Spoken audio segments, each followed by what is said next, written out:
It's Monday, and that so happens to be the day that I like to talk about monsters. Hello, and welcome to Monster Mondays. I am Geoff Arbuckle, co-host of the podcast Film Seizure, that you can catch each Wednesday at filmseizure.com or at a number of podcast providers online. It's October, it's spooky month, and for the show called Monster Mondays, you better freaking believe I'm gonna lean into that in a classic, but more modern way. During the course of this month, we're going to look at 4 movies that feature classic monsters whose popularity goes all the way back to the heyday of the Universal Classic Monsters, but there's a twist involved. Each of the 4 movies getting featured during the spooky month of October are characters immortalized by Universal, but are either remakes or different takes on those tales, creatures, or concepts. Hell, not all of them were even made by Universal. These movies are just their own thing and deserve to be celebrated as their own thing. So sit back and join me for spooky tales of suspense and horror featuring a vampire, a werewolf, and a Frankenstein monster created by a sort of mad scientist of sorts. Sort of. But before we get to them, we kick things off with our very favorite see-through fella, The Invisible Man. 2020's The Invisible Man from writer and director Leigh Whannell sits at a extremely important nexus point for a few things. One, it's a movie that absolutely floored me when I saw it. And that's because when I first saw the trailer, I was almost kind of determined to not really like the concept. I have no idea what it was in the trailer that didn't sit quite right with me, but it tickled something that very much concerned me about what the movie really was. Then I went and saw it, and it blew me away. I'll definitely have more to say about that. But it would be the movie in the strangest of all years, 2020, that would turn out to be the movie that, honestly, I have to call it the best film of the year. Second, this is a movie that had been developed over a long time, like nearly 15 years, before it was getting to the big screen and seeing released. It went through a lot of hands and a lot of different ideas. In 2016, it was Johnny Depp to play the Invisible Man himself, and I have to suspect it was going to be more of a faithful adaptation that was set in Victorian times or whatnot. You're not going to hire Johnny Depp to play your main character and not do that From Hell, Sweeney Todd, or Sleepy Hollow look. But then it was intended to be part of the Dark Universe series that Universal was setting up with all their monsters that kicked off with 2017's The Mummy starring Tom Cruise. But when The Mummy went over like a turd in the public pool with audiences and critics, the entire thing was jettisoned. So that's when things changed hands again, and in came Whannell to save the day along with producer Jason Blum and his Blumhouse Productions. They took over The Invisible Man and, as we'll talk about, modernized the tale and cast Elisabeth Moss in a pitch-perfect coup of casting to play the lead. Third, this was kind of the last major movie that saw a regular release before the COVID-19 pandemic. It was released on February 28, 2020, and just a little over 2 weeks later, theaters and restaurants and the whole shebang closed to attempt to curb the spread of the disease. Movies scheduled for theatrical release pivoted and started selling themselves to streaming services and home entertainment. But in the time between its release and the shutdowns, The Invisible Man took its meager $7 million budget and grossed a whopping $145 million, primarily through great reviews and pretty fantastic word of mouth right away. So let's talk about the movie itself. Late one night, using Valium, Cecilia Cass drugs her abusive boyfriend, Adrian Griffin, so that he sleeps while she plans a daring getaway with the help of her younger sister, Emily. She carefully plans every step of the process as Griffin's California seaside home is heavily secured. Griffin is the founder and CEO of a company called Cobalt, which is a company that also appeared in another Leigh Whannell movie called Upgrade. And he's worked on several augmentation technologies that combine computer stuff and people. This includes something that he had been working on using optics that will basically render the person wearing this bodysuit completely invisible to the naked eye. Just as she is about to leave the property, the dog that they shared bumps against Adrian's car, causing the alarm to go off. She and M barely escape from Adrian, who catches up to them just as C got into the car. And when they drove away, the car hit Adrian, which caused him to bleed a little bit. And he was carrying the bottle of Valium that was used to drug him. So he knew what was going on. 2 weeks later, C is a nervous wreck, and she is unable to leave the house to even get the mail. And she feels like she's constantly being watched. She is staying with an old friend, a San Francisco police officer named James, and James's daughter, Sydney. Emily comes over to basically give the news that Adrian has died from an apparent suicide, and she no longer needs to be afraid of her former boyfriend. She shares with James and M that Adrian controlled basically every aspect of her life. He controlled what she wore, what she said in public, where she went, and if she didn't do what he said, he'd hit her and do even worse, implying that he raped her.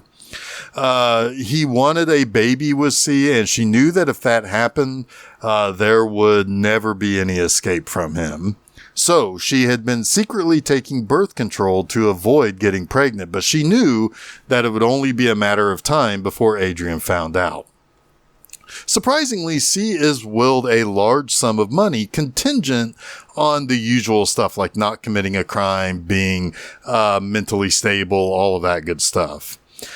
C agrees to place large deposits each month into a bank account that is given to Sydney so that she can go to the college of her choice, Parsons, which was outside of James's budget as a police officer.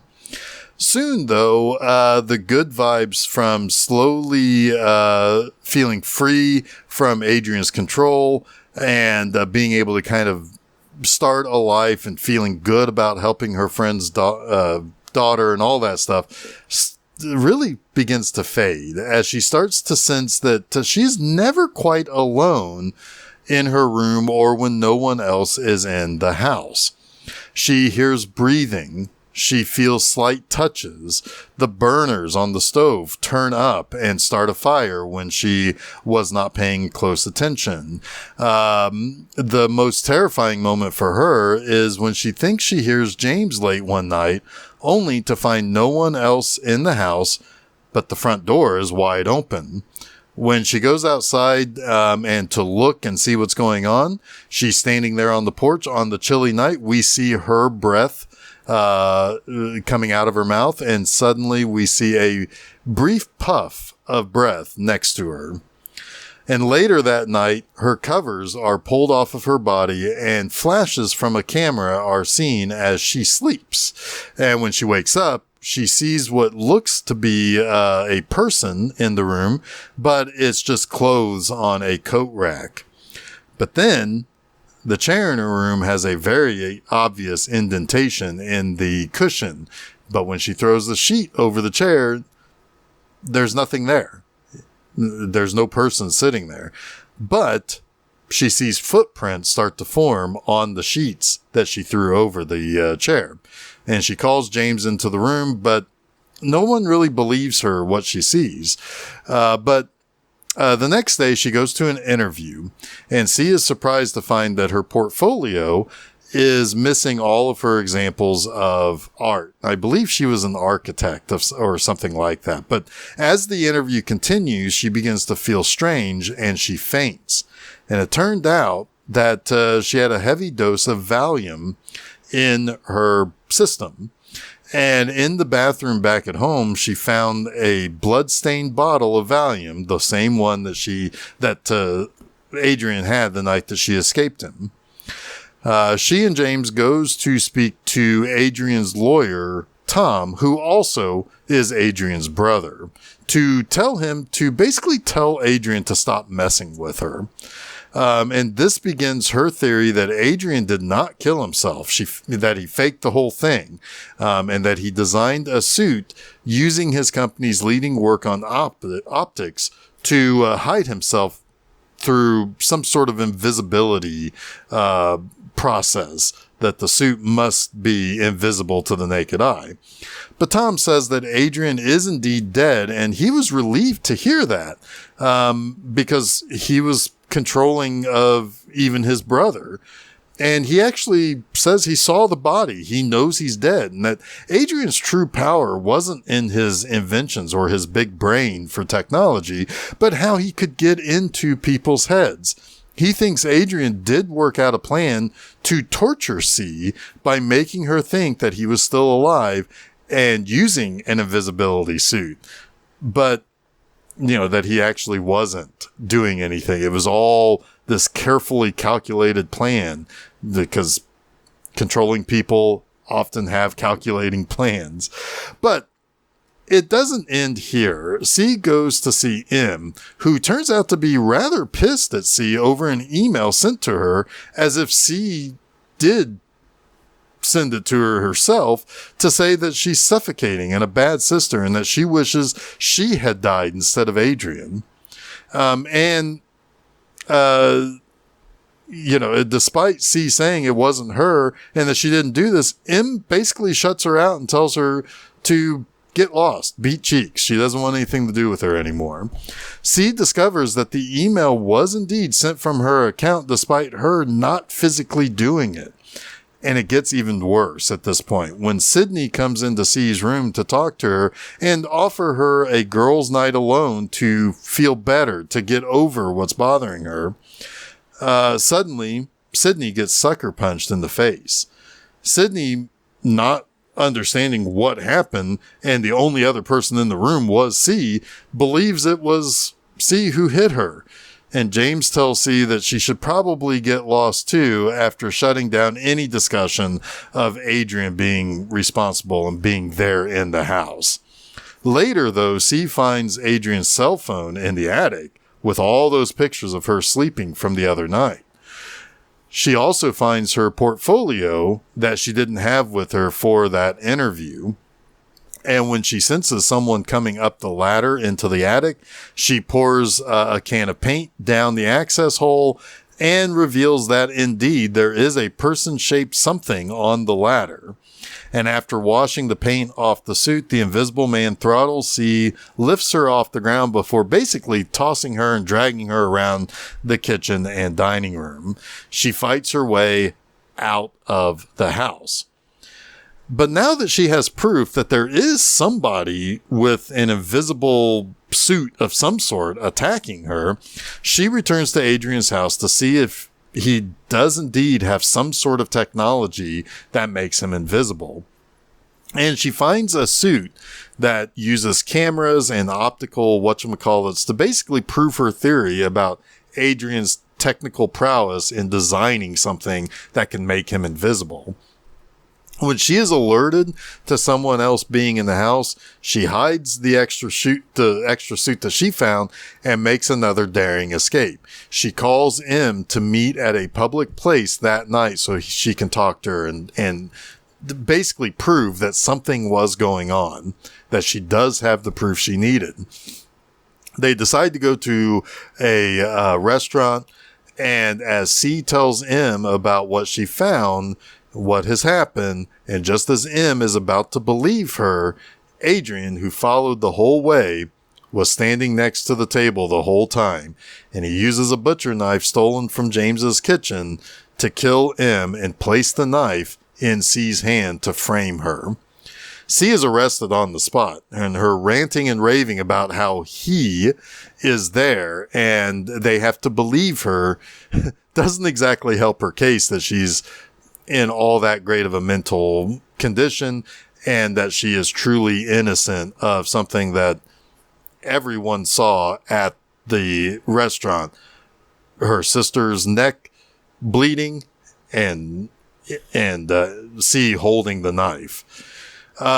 She's sedated and strapped to a bed in the holding cell, and just before falling asleep from the sedation, she hears Adrian saying something he says often to her, surprise. She tries to tell James and his partner that she has the proof needed, but it doesn't sound plausible because she keeps saying that she can't say anything because he, again, is listening, that he is in the room. And of course, if he's invisible, there's nothing there that can help her case.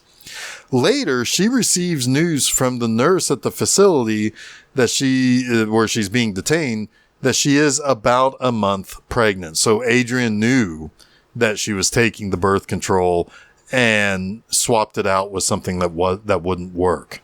And the hits just keep on coming as Tom visits C to tell her that due to her not fulfilling the conditions of the trust that left her the money from Adrian's will by being both charged with a crime and being mentally unstable, he will stop payments, which will also ruin all that money that she was setting aside for Sydney's college.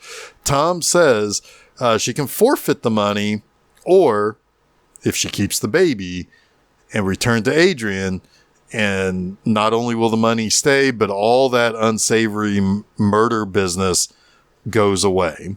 C refuses and, believes that Adrian killed Emily and Tom was complicit in some way, shape, or form. He says that he'll give her a few days to reconsider and that they will be watching her.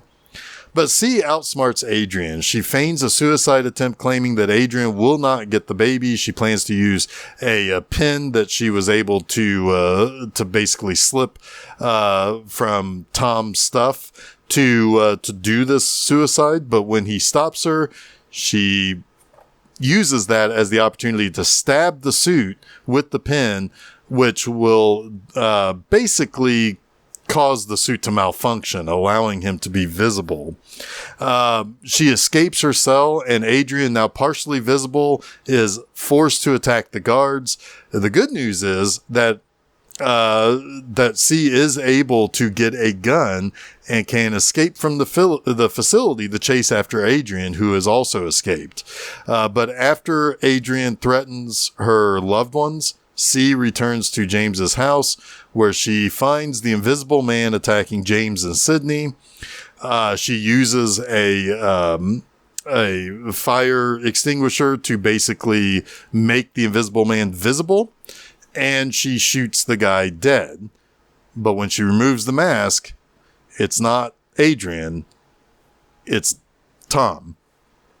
And the police, raiding Adrian's house, finds him tied up, and he blames Tom for holding him hostage and allowing everything basically at the facility, at James's, and basically M's murder to be blamed on Tom. But C doesn't believe it. So she decides, with the help of James, to set up a scenario where she goes to Adrian and basically has herself wired so that she can basically say to him, if you want to be part of this baby's life, if you want me back in your life, you have to admit to everything. However, Adrian continues to claim that this entire experience has given him a new perspective on how he should treat her. And when he basically tells her that it should be no surprise, again, the word surprise, to her, that he knows her better than anyone else, she excuses herself from the dinner table, and this gives her a chance to recover the suit that she hid when she was at his place earlier, and basically approach him without him realizing it, and basically make it look like that he takes a knife and slits his own throat. And just as he made it look like C killed her own sister.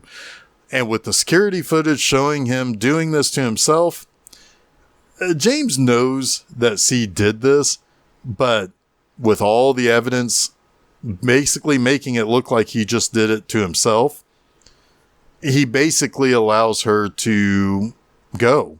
And basically not only does that free herself from Adrian, but she also can have some vindication and the ability to take control of her life once again. But now it's time to select 3 things I liked about this movie. First, as it turned out, the last movie I went to a theater to see before the pandemic shut me out of going to see movies for basically nearly a year and a half, it ended up becoming kind of a wonderful experience. I will never forget going to the theater. I always go to an AMC because it's the closest one, and doing the Dolby Auditorium. The Dolby Auditorium is always my favorite way to see the movie at that chain because of the sound, the immersion of that sound kind of coming from all around you, basically. And sitting there in the opening scene in which Moss's character C is attempting to make her escape from her abusive boyfriend, who's played by Oliver Jackson Cohen, who's also been in other Leigh Whannell movies. But the waves crashing outside during the late night, the constant immersion of being part of the escape yourself, and the darkness of the scene, slowly, carefully, quietly sneaking through this expansive mansion and spotting the curiously missing thing that should be on display, only to kind of give you the brief amount of of expectation to see something there, but it's not there, which then plants that seed. And that foreshadowing that there's a suit there that is invisible and all of that stuff. It's just nervously looking around on the dark road, waiting for M to arrive to pick her up. It really felt like you were there, that you were going through this with Cecilia. And when I was still doing episode of Film Seizure at the Movies, I talked about how fantastic of a sequence and that immersion in that presentation, and how it was to experience all of that in that theater, in that format. And, on top of that, there are so many, circumstances in the first, say, 30 to 45 minutes where the camera is just looking at nothing. And you just look for anything that could indicate to you that there is an invisible man there. It's wonderful use of your own senses and your own feeling of unease that help you really kind of be a part of this movie with the character of Cecilia. It's just great. But the opening scene of 2020's Invisible Man is just one of those great moments where, you're just the presentation, the mood of the audience, and the general, kind of being on the edge of your seat as this plays out. It's one of those situations and a movie that I will always associate with how much I love going to the theater to see a movie, to be immersed in it. Next, I already said this to a certain degree, but getting Elisabeth Moss to play the role of C is just so perfect. She is so good in this movie. There is more going on with this movie than what's on the surface. This is a movie ostensibly about domestic abuse of a psychological kind that someone is experiencing but has difficulty proving to everyone around her, including her own younger sister, who should always be the first to believe her that something's going on. We can hear stories all we want about people who are in a relationship that is abusive. Physical abuse obviously has evidence left behind on the victim's face, body, whatever. We all have a time in our lives when outsiders tell us that the person we are partnered with is bad for us, or that they don't like that person for whatever reason. And we're always the ones trying to defend that relationship by saying that they don't see the good times. We all hear stories of people talking about problems with their relationships, and either we tell the person the shortest solution is to just simply leave, or we outright dismiss the concern by saying, they're being too dramatic about something, or they're looking too much into that thing that's bothering them, or whatever. And of course, there are times we see and understand and believe it because we can tell someone is changed and scared. But it is so hard for people to accurately portray or convince others that there is indeed a problem.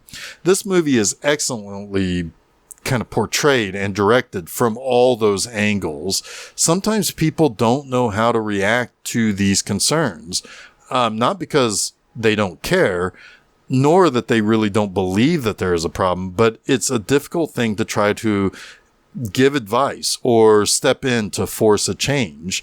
We also have a tendency to always try to give other people the benefit of the doubt, that they wouldn't harm someone or try to leave or harm us if we get in the way and, help the person get away from that scenario. It is and can be a quagmire. But, add to that a scenario in which obviously Emily does have frustrations with C because of how controlling Adrian was and how kind of powerless for a long time C was. She had to distance herself from her friends and family. It's being shut off from those people. That's some of the worst control. And so through all of that, that also creates another barrier that you have to cross. But we also, have to add to that the sense of losing one's mind because someone has the technology to be invisible. It's even more difficult to try to explain. How on earth could you explain yourself and not sound unhinged? God, this is so well made. In that way, you have the story of a man who invents a way to be invisible, and that causes him to go a little crazy and do things that would not be considered particularly good. Well, what if you give that ability to be invisible to someone who isn't good to begin with? Someone who publicly knocks their partner down through 1,000 paper cuts only to save the really harsh mental, emotional, and physical abuse for when they're in private. Being invisible and messing with that person could absolutely either exact revenge on that person or potentially make you look better by way of making that person look utterly insane, thus calling into question all this person reported about their abusive partner's actions. All of this makes the movie so much more than just a horror film based on a classic sci-fi novel by one of the all-time greats in sci-fi writing. It's just great. And thirdly, the one scene that literally made me gasp in shock and surprise is the scene that placed this movie on the top of my rankings for 2020, and it still maintains one of the highest rankings possible for a horror film of this decade. If you've seen the movie, you know what I'm talking about, and I talked about it earlier. It's the restaurant scene when C makes a last-ditch desperate plea to her sister M. This happens pretty much right in the middle of the movie, just after the midway point, really.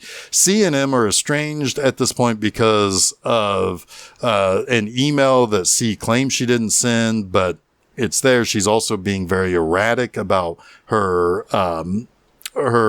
just downright paranoia that Adrian is still around. And she's trying one last time to basically not throw C away. And she's listening to her. She's actually listening to what her sister has to say. And that's when she sees the knife dangling behind C. And Adrian's there. wearing his invisibility suit. And just when you realize that he's there and dangling that knife right there over the shoulder where it's out of C's view, but you can see it. It's almost as if he's taunting both of the sisters. Then quickly, almost unexpectedly, he slices Emily's throat and kills her in front of a packed restaurant. It's the scene that turned the movie and put it on a completely different path. It was the scene that turned a pretty damn good movie into an excellent movie. It's the moment the audience I was with audibly freaked out and gasped and couldn't believe what they were seeing. It was the moment in which my jaw dropped. And it's easily one of the most shocking and terrifying scenes I've ever seen in a horror movie. And it's so perfectly placed and constructed. And it's something I will never forget seeing, particularly with an audience. So that wraps up this week's Monster Mondays. You can catch new episodes of Monster Mondays each Monday at filmseizure.com. Don't forget to follow Film Seizure at Facebook, Threads, Instagram, and Blue Sky. You can also subscribe to Film Seizure to get both the Film Seizure podcast and Monster Mondays at your favorite podcast providers, as well as YouTube. You can also check out my website, bmovieanima.com, to read new articles every Friday morning. Next time, we go to Dracula. Sort of. We actually go to the person he's left behind. Yes, we're going to talk about 1988's Dracula's Widow. Until next week, stay spooky.